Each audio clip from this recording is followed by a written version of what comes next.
I've decided to essentially provide two vignettes of our research in Indiana University with respect to mental health, both individual and collective, in the context of some very rapid changes that have happened to our information ecology worldwide.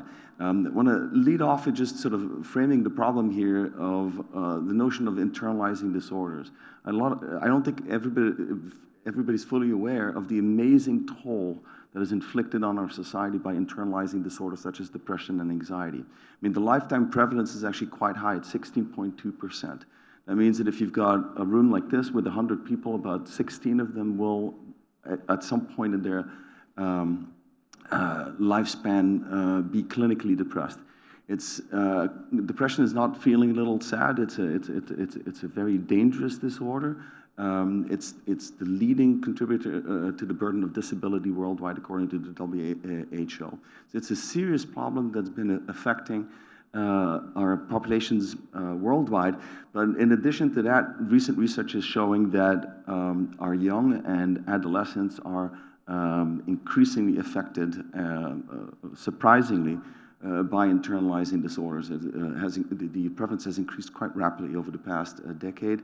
In particular among adolescents, and there's some indications that this rise in prevalence is actually gendered. If you look at some of the data, I hope it's showing up. But since about 2006, 2005, the prevalence, especially for young women, has increased quite rapidly.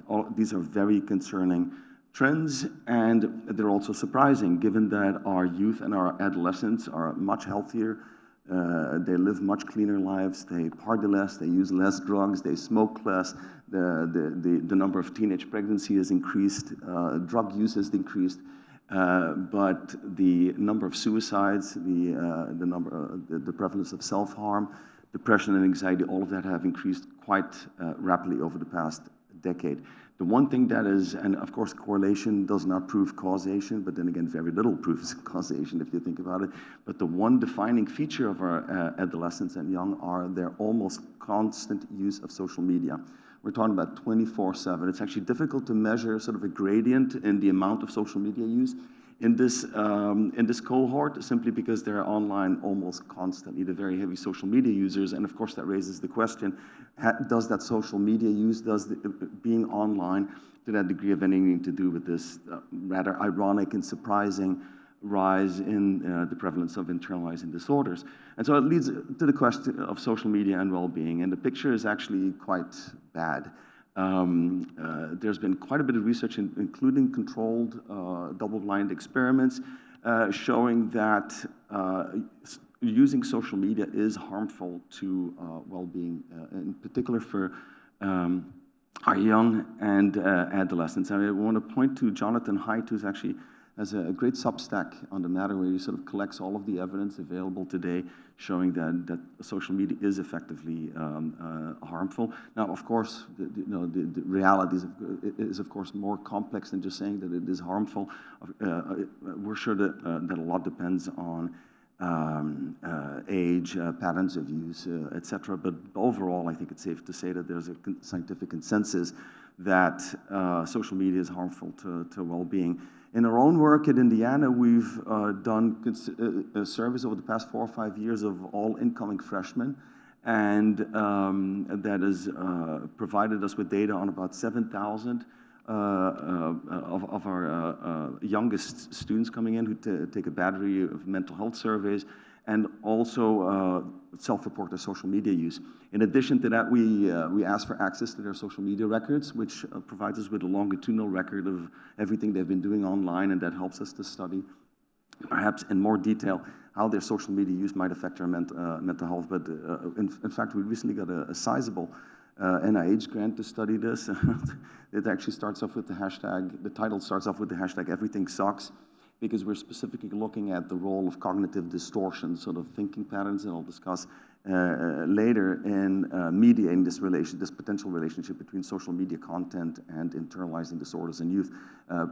As you can see from the graphs, perhaps I shouldn't go into too much detail, but there seems to be quite a significant effect, a monotonic relationship between the amount of social media use, self-reported in this case, and the PHQ-9, which is a very common diagnostic instrument for depression.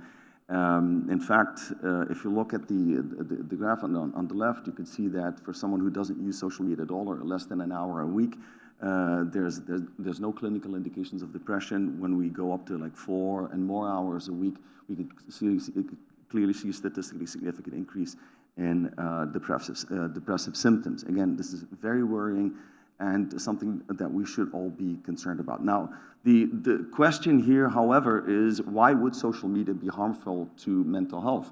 I mean, the truth is that social media allows people, including our young, to connect across geographical, linguistic, and social boundaries, and we are a social animal. So you would expect that social media overall should make us happier, not sadder. But if you look at how these networks really work, this is a research that we did about a decade ago, where for 4,000, well, I would say about 5 million users,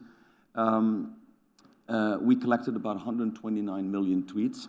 Sorry, 129 million tweets, better. And you can see the scale. I mean, this is social science, this is computational social sciences. These are not cohorts of 20 people or 10 people or 100 people. We're working at the scale of millions, of tens of millions of individuals. For each of those individuals, we looked at their tweets. We had a computer analyze those tweets looking for markers of valence, of mood, well-being. And what we found is something really surprising, namely that mood is actually strongly assortative on social media, meaning that happy people like to connect to happy people and not so happy people like to connect to not so happy people. They cluster. And this is, of course, the kind of homophily that you would expect for example, religion, age, etc. But here we see it for mood. And okay, so that's a little concerning because you can easily imagine people getting sucked into sort of a social circle of negativity, of bad mood. But it becomes even more, we have worse results, namely that happiness exhibits a paradox in these social media networks, namely that for the overwhelming majority of users on social media, it is true that their friends on average are happier than they are. And it sounds paradoxical, because it is. This is because of very skewed degree distributions in these networks. So it's a little bit like sitting around the table and there's, Bill Gates joins, he's got billions of dollars, and now the average wealth at the table is higher than your wealth. So popular people have more connections, so the odds of them being connected to you are very high, and they drive up the average popularity of your friend circle.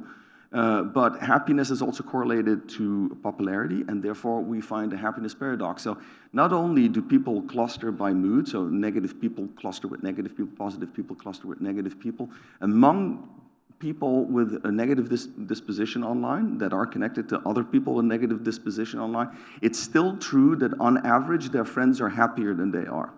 So you can see how these very common, almost inevitable network effects can potentially have a significant effect on the well-being of individuals that engage in these social media networks. But that's just your social life. Those are just your social connections. Of course, we also looked at the content. And there we have some really disconcerting, even more disconcerting results, if you want.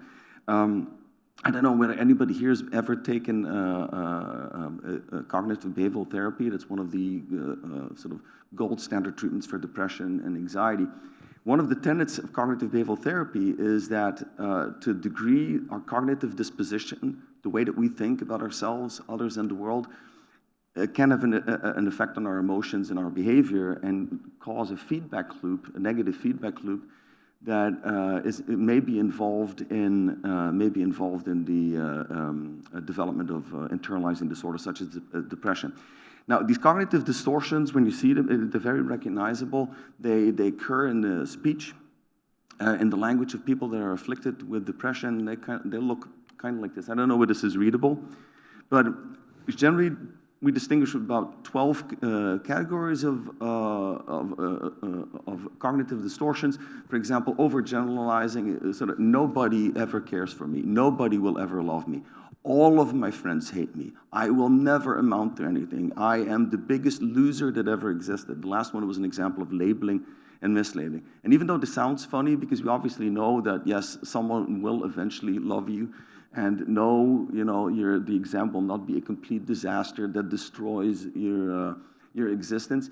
But these are sort of the exaggerated, overly negative thinking patterns that are very common among people that suffer from depression. The question, of course, is this a symptom, or could these thinking patterns be involved in the development of depression? And it's probably both. Now, we use artificial intelligence and machine learning quite extensively.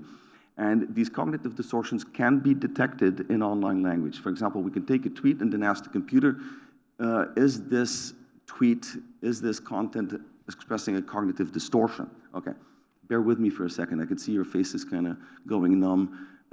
This is pretty technical stuff, but I promise there's a payoff. Okay, so we can detect these cognitive distortions in online language. So when someone posts something online, our computers can read that, and then they can say, well, this is a cognitive distortion. Someone's saying something like, everyone believes I am a total failure. Our computers can detect this. Okay, good. So what we find is that indeed, when we look at thousands of depressed individuals on social media, that they do express a much higher number of cognitive distortions online, indicating that the language that we use online is related to our mental health. In fact, some cognitive distortions sometimes are much more prevalent, up to 2.5 times more prevalent online, like personalizing, emotional reasoning, overgeneralizing, mental filtering, disqualifying the positive, labeling and mislabeling. All of these categories are very much elevated in the online speech of people that suffer from depression. Okay, so that's a sort of pretty empirical result that is informative, but I wanted to show you something that relates to the noosphere and why we should be very concerned both about our young, but also about how our online environment is affecting our mental health. Okay, so let's talk a little bit about the social lexical effects of social media. Okay, so we've observed pretty significant societal changes over the past 10 years along with this rise in depression and anxiety. Our society has become much more polarized, politically speaking. This is especially true for the United States, but I think it's also true for many sort of democracies in the world. In fact, if you look at that animation on the bottom left, you can see that since about 2005, the two great political families of the United States have grown apart increasingly rapidly. Now, political polarization, if you think about it, contains elements of sort of absolutist, dichotomized, and rigid thinking. That looks a lot like cognitive distortions. And in fact, if you look at sort of the language being used by some individuals online, for example, here's a tweet that says, it's so interesting to see progressive Democrat congresswomen who originate from countries whose governments are a complete and total catastrophe, the worst, most corrupt and inept, anywhere, always, never. That looks a lot like a cognitive distortion, but it's political speech. So I'm not saying that I'm diagnosing individual from their online language, but there's an interesting parallel to be made here. And again, this is on both sides of the political spectrum here. You can see always, never, sort of very dichotomized, rigid, absolutist language. The same language that we find in depressed individuals. So what's going on here? Why is this happening? Okay, so is it connected? Is it possible that we're finding instances of similar changes in language and patterns of thinking at the individual level related to internalizing disorders? And at the societal level, related to political polarization and other negative societal changes. Okay, so I'm almost done.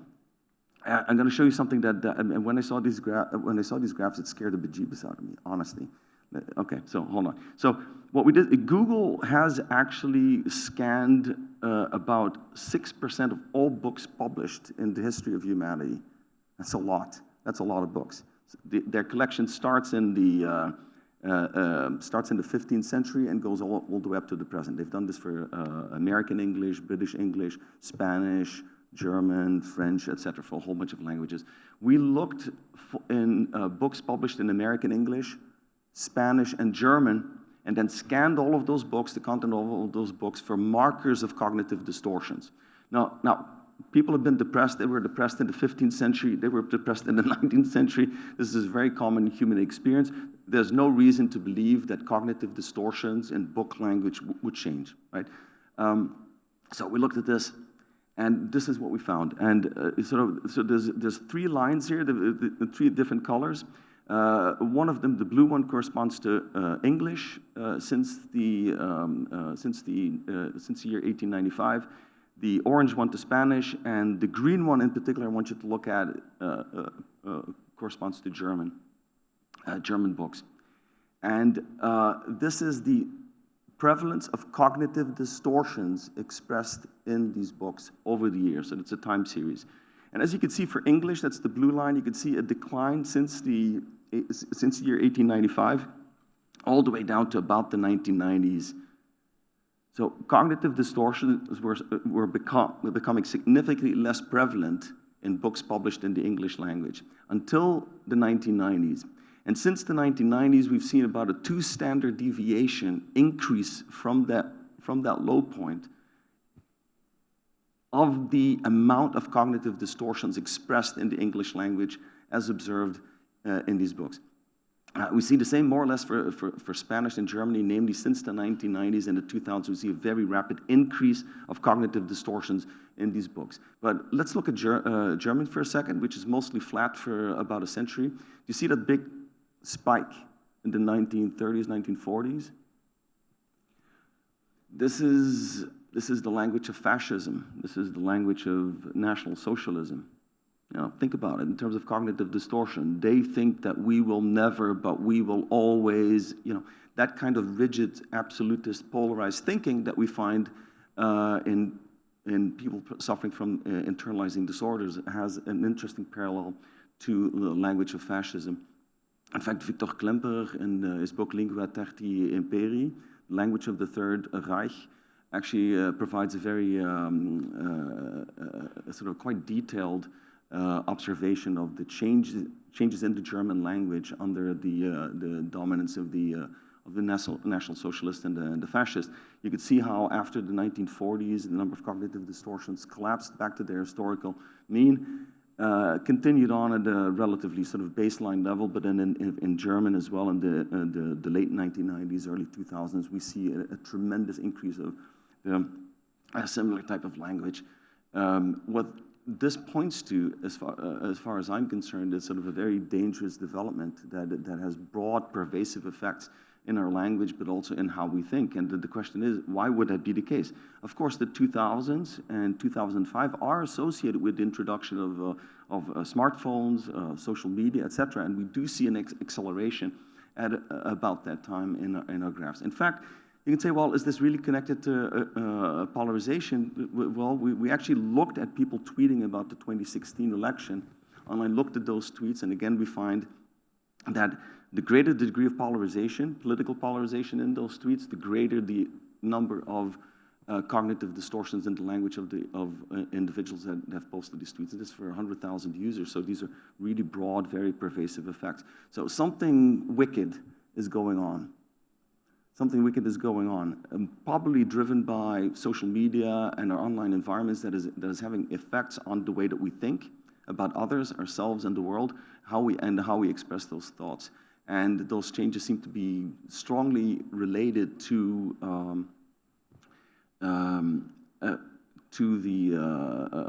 sort of the phenomena that we observe in the area of mental health declines. Now, I mean, these are just a couple of results that I've shown you, but this is, of course, a research program that quite a few people are involved with at Indiana University. We're effectively trying to model the degree to which these kind of thoughts, these kind of polarized, dichotomized, rigid thoughts can lead to feedback cycles in the mentality of individuals and their thinking that could drive them towards conspiracy theories, political polarization, and eventually also mental health declines. This is not fun research in a way. I'm sorry, this is a little bit of a downer. We've been talking about the noosphere, but I think we need to be aware of the fact that there's this wonderful utopian notion of the noosphere, of people becoming globally connected and merging into a global brain. But we have to be careful that our brains are fantastic. We are one of the smartest people, species on Earth. But inevitably, we're also affected by belief traps, polarization, internalizing disorders, etc. So we have to be careful that what is true at the individual level does not turn out to be true at the collective level as well. And I was asked to speak about youth. Our youth, in particular, at the forefront, at the vanguard of this development. We should tread very carefully in how we allow them to be exposed to these kind of environments, and we should be very vigilant of what that means for their prospects to thrive and to flourish within this emerging noosphere. Okay, I think I've gone well over time, Francis, but I hope this was of interest. I've got a list of publications here if you're interested, and feel free to email or contact me otherwise if you're interested and have any more questions. Thank you very much.